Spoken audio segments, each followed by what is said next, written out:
अब आप देखोगे जो ये टिपिकली हॉस्पिटल्स में प्रेजेंट होता है, फार्मेसी इंस्टीट्यूशन में होगा, या फिर इसका एक इंडिपेंडेंट एस्टेब्लिशमेंट भी हो सकता है, ठीक है।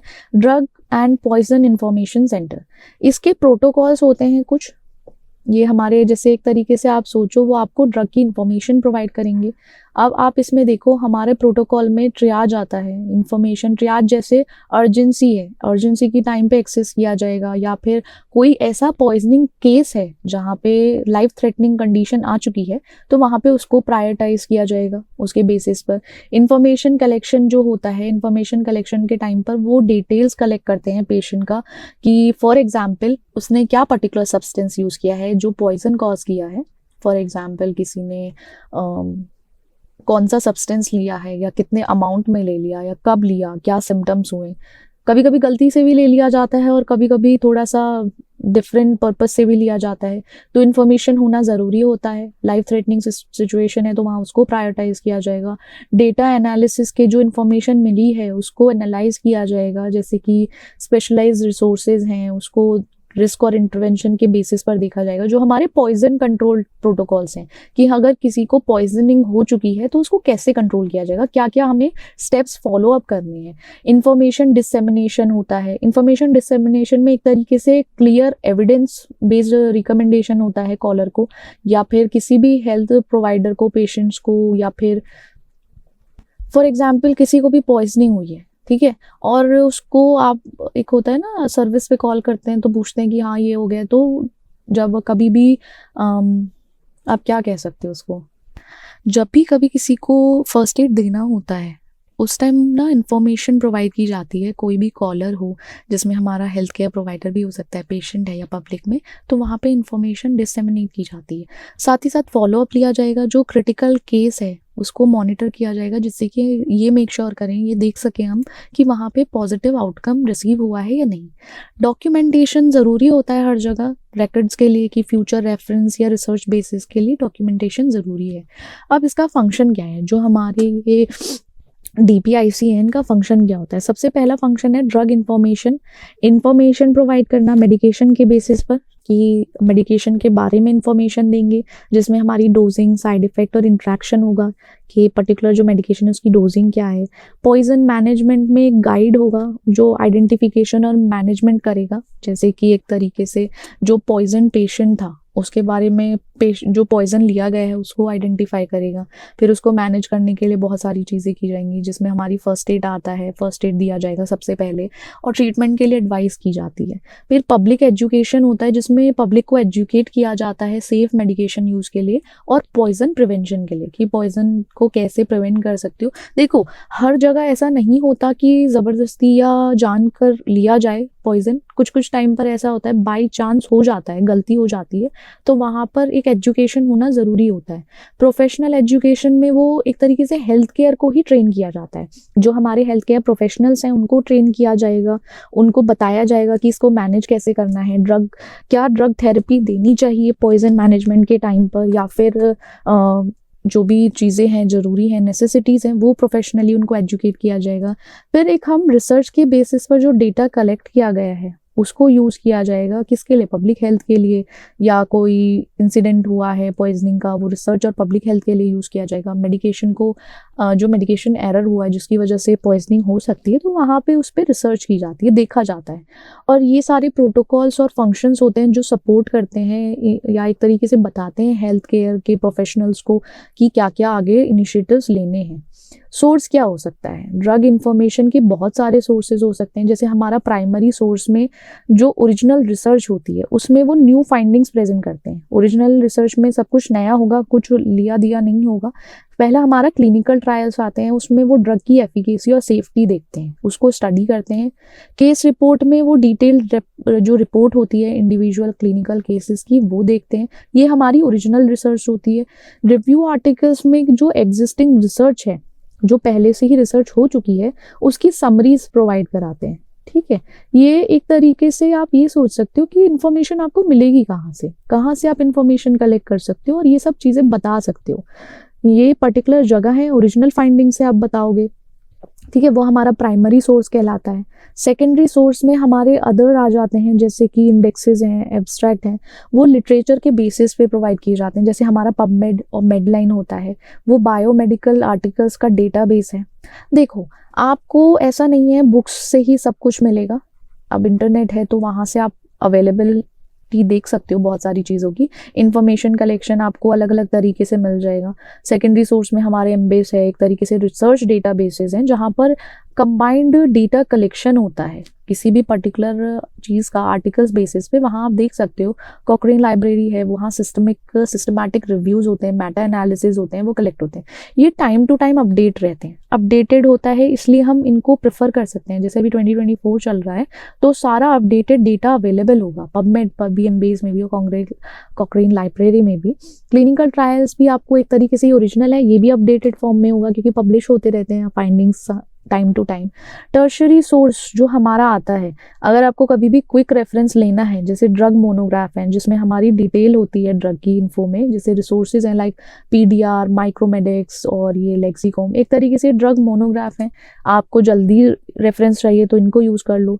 फार्माकोलॉजी के जो टेक्स्ट बुक्स होती हैं वहाँ ड्रग की इन्फॉर्मेशन, मतलब एक ये है कि आप इसको थोड़ा सा पढ़ोगे, इसको डायरेक्ट जाओ और वहाँ से देख लो। ट्रीटमेंट गाइडलाइंस देख लो डायरेक्ट, जो हमें क्विक रेफरेंस अगर चाहिए। ड्रग इंट्रैक्शन डेटाबेसेस हैं, वहाँ पे पोटेंशियल जो भी ड्रग इंट्रैक्शन होगा उसके बेसिस पर सारी इन्फॉर्मेशन और रिसोर्सेज अवेलेबल हो जाएंगे आपको। फिर हमारा पैकेज इंसर्ट्स और प्रोडक्ट लेबलिंग आता है। हमारा जो FDA है वो इन्फॉर्मेशन अप्रूव करता है किसके बारे में, लेबलिंग पर जो यूज़ करोगे, ड्रग का यूसेज क्या है, डोजिंग किस बेसिस पे है, वार्निंग्स जो अवेलेबल हैं, वो सब पैकेज इंसर्ट्स में हो सकता है या प्रोडक्ट की लेबलिंग पर होगा। ड्रग रेगुलेटरी एजेंसीज जो हैं वो एक तरीके से ड्रग अप्रूवल और सेफ्टी अलर्ट्स प्रोवाइड कराती हैं, जैसे जिसमें हमारा FDA और EMA आता है। प्रोफेशनल ऑर्गेनाइजेशंस जो हैं, जैसे अमेरिकन फार्मासिस्ट एसोसिएशन है, वो कुछ रिसोर्सेज प्रोवाइड कराता है मेंबर्स के लिए जो इजीली अवेलेबल हो जाए, उनको इन्फॉर्मेशन मिल पाए। और यूनिवर्सिटी और hospital based drug information services होती हैं, जहाँ पे जो सेंटर्स हैं वो क्लिनिशियंस को या फिर पेशेंट्स को इन्फॉर्मेशन प्रोवाइड करते हैं ड्रग के बारे में। तो ये सारे इंफॉर्मेशन सोर्सेज हैं। आप सोर्स कोई भी हो, इन्फॉर्मेशन रिसीव करनी है आपको, इन्फॉर्म्ड रहना है हर चीज़ के बारे में, यूज़ के बारे में, सेफ्टी सपोर्ट करना है आपको। तो ये सारे लाइक आप यूज़ कर सकते हो अपने डे टू डे लाइफ में। अब हमारा आता है कंप्यूटराइज्ड ड्रग इंफॉर्मेशन सर्विस, जहाँ पर ये कंप्यूटराइज्ड यूज़ हो गया। सोचो एडवांसमेंट आ गया हमारी टेक में, टेक्नोलॉजी हमारी एडवांस हो गई है, जहाँ पे हम कंप्यूटर यूज़ कर रहे हैं या टेक्नोलॉजी यूज़ कर रहे हैं अपने हेल्थ केयर सिस्टम में, जिससे कि एफिशिएंसी और एक्यूरेसी को बढ़ा सकें इंफॉर्मेशन के बेसिस पर।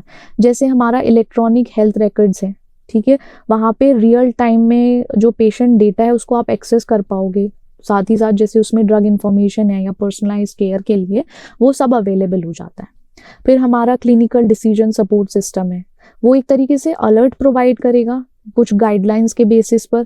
जब भी किसी को प्रिस्क्राइब करना है या एरर को कम करना है या एरर नहीं होने देना, तो हम इसको पर्टिकुलरली CDSS को यूज़ कर सकते हैं। एविडेंस बेस्ड गाइडलाइंस भी होती हैं, आपको एक एक्स्ट्रा नॉलेज भी, इंफॉर्मेशन मिलेगी इनडायरेक्टली कि या तो आपको हेल्थ रिकॉर्ड्स में पेशेंट की इंफॉर्मेशन मिल जाएगी या पर्सनलाइज केयर की ड्रग इंफॉर्मेशन मिलेगी।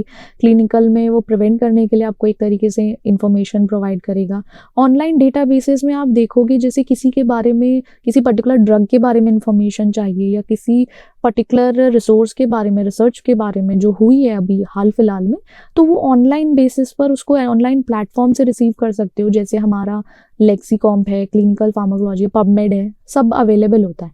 मोबाइल एप्लीकेशंस आ जाती हैं, बहुत सारे ऐप्स ऐसे डिज़ाइन किए गए हैं जिससे कि आप हाथों हाथ ना ड्रग रेफरेंस को चेक कर सको।